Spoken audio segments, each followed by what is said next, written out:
Greetings from St. Mary's College of California, near the great city of San Francisco. My name is Brother Michael Meister. I'm recently retired from the Department of Theology and Religious Studies here at St. Mary's. My field is theology and literature, and my great love, of course, is Dante. And my colleague and confrere.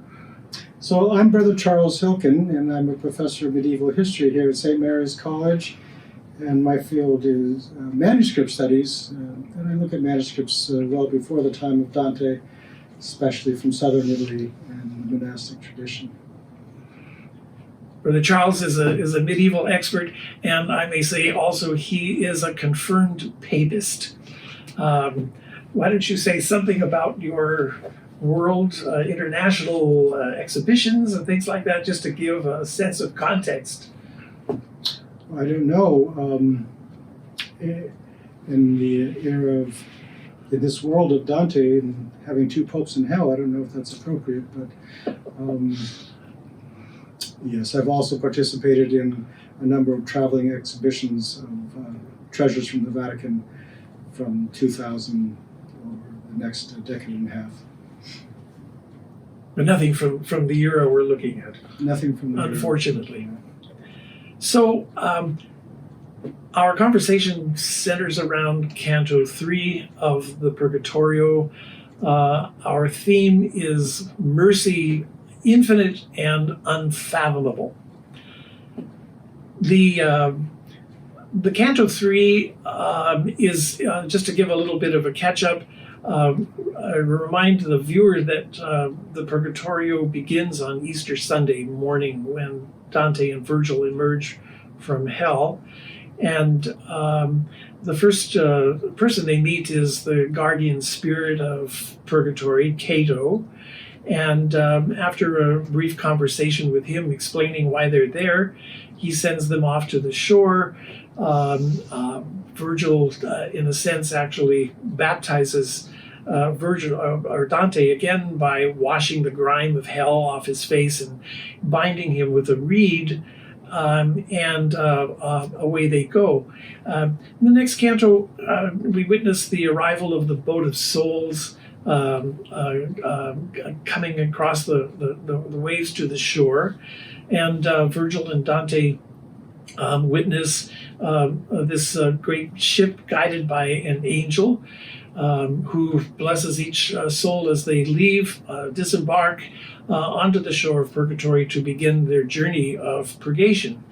And so Canto 2 sort of ended with this meeting of Dante and Virgil with some of those souls who were there.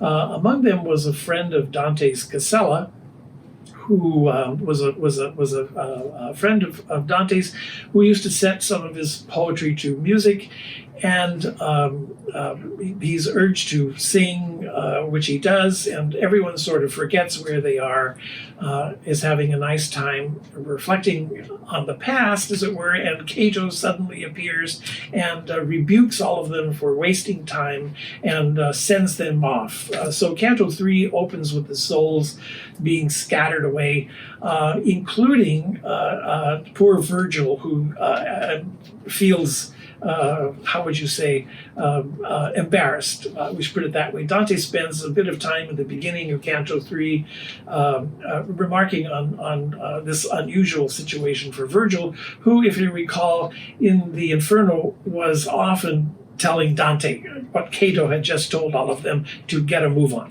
And we have to keep going. And now this wonderful soul, Virgil, has himself been told to get a move on.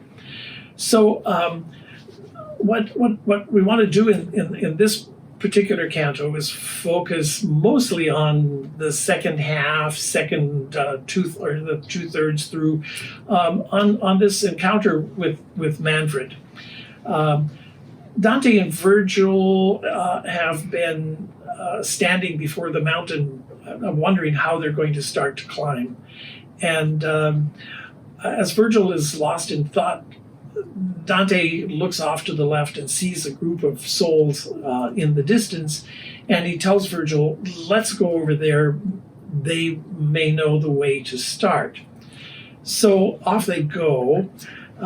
Dante spends a bit of time describing this group of souls as very sheep-like,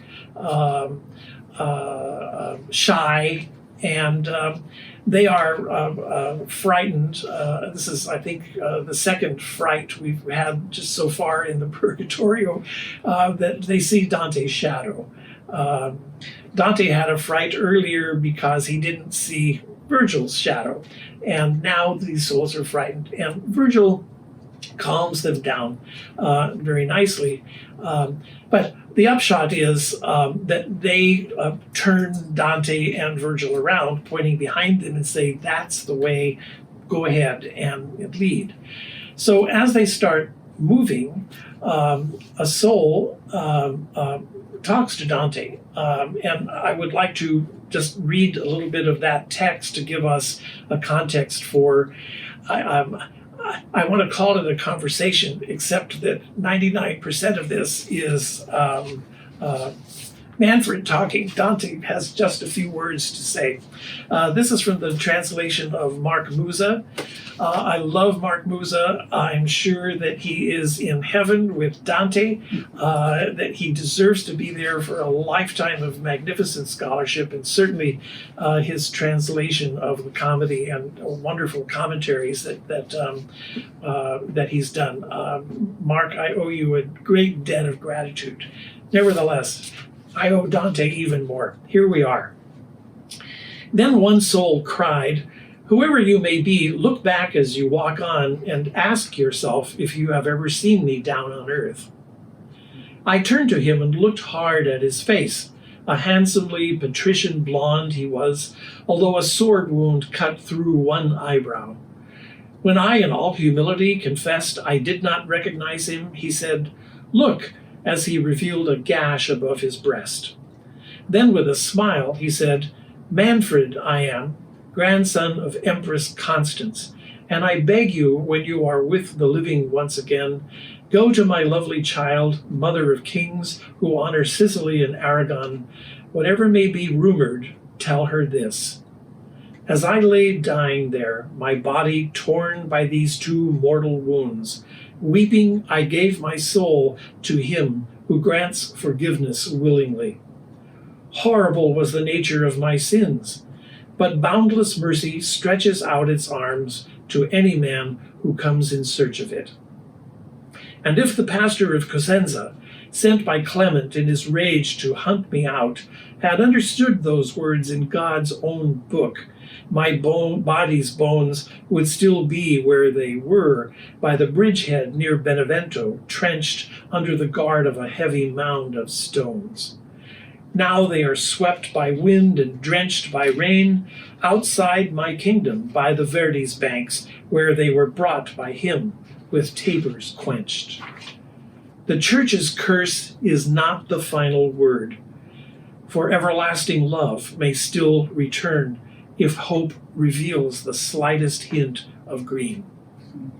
True, he who dies scorning the Holy Church, although he turns repentant at life's end, must stay outside, a wanderer on this bank for 30 times as long as he has lived, in his presumptuousness, although good prayers may shorten the duration of his term. You see how you can make me happy now, by telling my good Constance I am here. Explain to her this law that binds me back, for those down here, down there, can't help us much up here. So that's the scene, that's the context. Manfred, in a sense, immediately recognizes Dante as being alive and gives him a wonderful commission. Go find my daughter and tell her about how I died and ask her to pray. To me, the first time I read this, I was stunned because of this amazing contrast between a terrible sinner, a very famous person, and the infinite mercy of God. this belongs here. I think Dante's genius is wonderfully at work. This is the way to start the Purgatorio.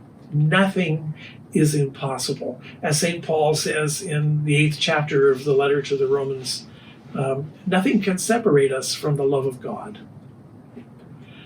So, Brother Charles, say a few things about Dante. About Manfred.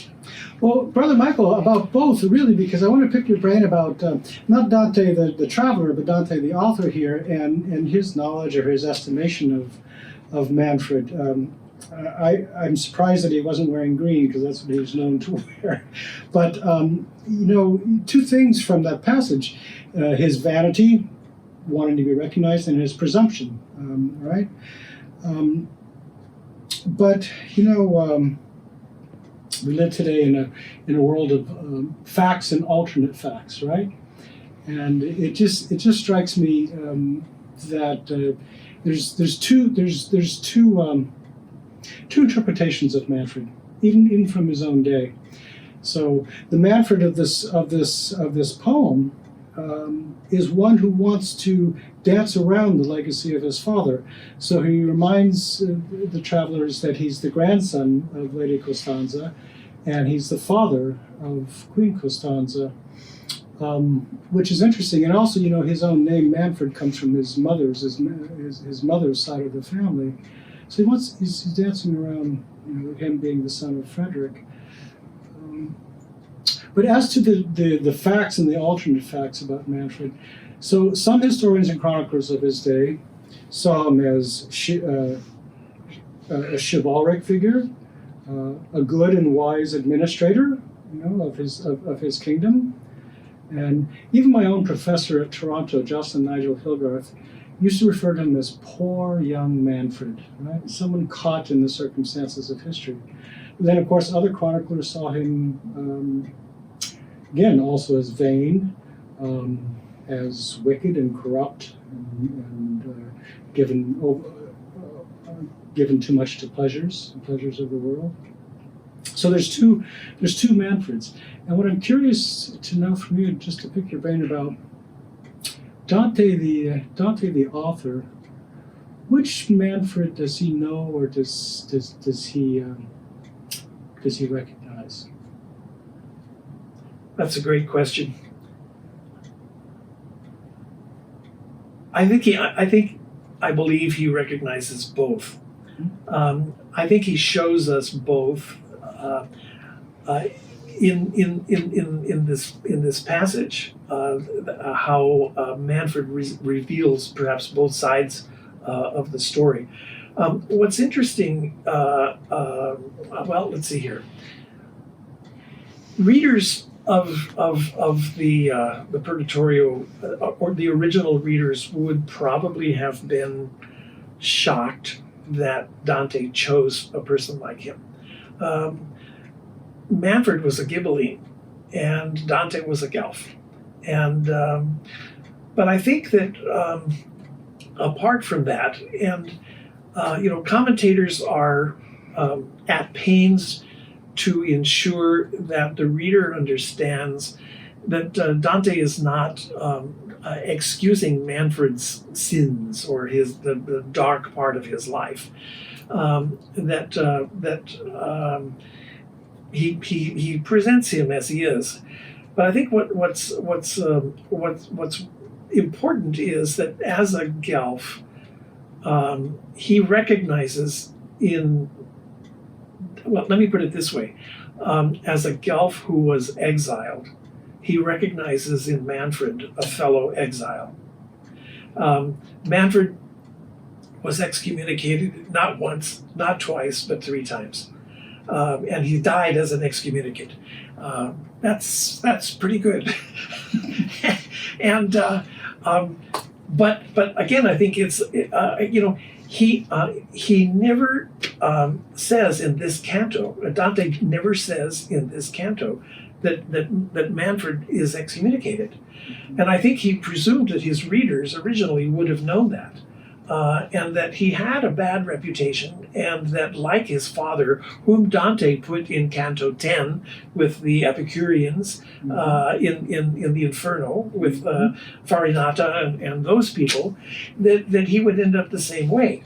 And so I think that what Dante's doing is trying as much as possible to show us right at the beginning of the Purgatorio a person, of a king, an enemy, but that the mercy of God, the forgiveness of God, the embrace of God, of God's mercy, wipes away or sees no enemies, and even at the last minute, Manfred saw that, as it were. And of course, hell is filled with people who had the chance and somehow missed it. So here we start with someone who maybe should be. But I think what Dante is also doing by choosing Manfred is to rise above the kind of rabid tribalism that was infecting Italy and destroying the social fabric of the culture, such that two great people, at least in hindsight, as it were, are exiled. Manfred is exiled spiritually. Dante is exiled culturally, from his city, his family, the Republic, etc., etc. So, Brother Michael, we're all used to rabid tribalism today, so that certainly rings a note. I love the way you're getting in touch with Manfred's, through Dante's eyes, Manfred's humanity. Peter Lombard says, the most of us die a little bit good and a little bit bad, right? And so here you have the complexity of the figure. I have another question for you, because I'm not a great student of the Divine Comedy. So you said he 3 times an excommunicant. Are there others in that boat in the Purgatorio? Are there other excommunicants who get saved, so to speak? Well, everyone in that boat, of course, was saved. So everyone that arrives there on the shore is saved. We've been told this. Those who have been saved find themselves on the shore at the mouth of the Tiber at Ostia. We've both been there, and so as opposed to arriving on the shore of the Acheron in hell. So these are soul, and it seems that they are sort of collected there for a while, and then I suppose when the next boat is ready, as it were, they leave. So all these people have been saved, no matter what. I love the fact that you've chosen something from Purgatorio. I know it's my favorite of the 3 parts of the Divine Comedy because of that fact. Everyone gets saved. Everyone is saved. Now, as I said, Dante does not tell in this canto that Manfred is excommunicated, but we pick it up from probably from history, and that kind of thing. But in ante-purgatory, ante with an E, purgatory, before the gate, which won't happen for several more cantos, we meet people who were excommunicated, people who were lazy in taking care of the needs of their salvation, people who died violent deaths, as it were, and were caught off guard. It's these kinds of people that are there, and there's a formula for how much time they have to spend, etc., etc. And there's another question, just in terms of the way that the things that you pointed out in the passage you read. Any significance in him reaching back to his lineage and reminding the travelers that he's the grandson of Lady Costanza? So what's important about her? I was fascinated by that myself, that he identifies himself as a grandson instead of a son. I have to be honest. It's something in process with me, is trying to figure that out. Except that he takes the opportunity to honor her as the mother of kings, but there's obviously a deep affection if you read between the lines. It's her that he wants to pray for him. We know historically that after Pedro III died, she entered a convent, and she may well have died, presuming that Manfred was in hell. The daughter. Yeah, she died shortly. She died before the Commedia was written.